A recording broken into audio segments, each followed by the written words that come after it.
ప్రియమిత్రులకు శుభోదయం. మనం ఇప్పుడు మహాకవి ధూర్జటి రచించినటువంటి కాళహస్తీశ్వర శతకంలో 6వ పద్యాన్ని చూస్తున్నాం.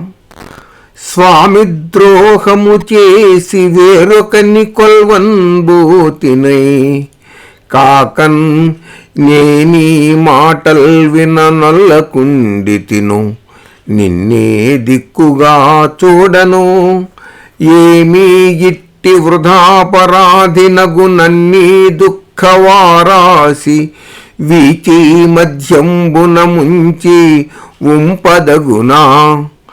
శ్రీకాళహస్తీశ్వరా స్వామి ద్రోహము చేసి వేరొకని కొల్వన్బోతినో.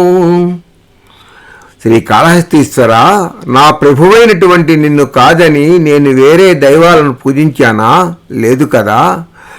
కాక నేనీ మాటల్ విననొల్లకుండితును. పోనీ నేను నీ మాటల్ని ఎప్పుడైనా వినకుండా పెరచెవిని పెట్టానా? అది లేదు కదా.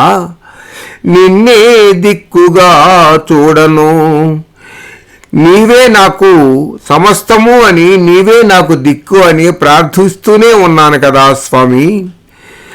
ఏమీ ఇట్టి వృధాపరాధినగు నన్నీ దుఃఖవారాసి వీచి మధ్యంబున ముంచి. మరి అటువంటప్పుడు ఏ నేరము చేయనటువంటి నన్ను ఈ దుఃఖ సముద్రము మధ్యలో ముంచివేయటం న్యాయమా ప్రభు అంటూ ప్రార్థిస్తున్నాడు ధూర్జటి.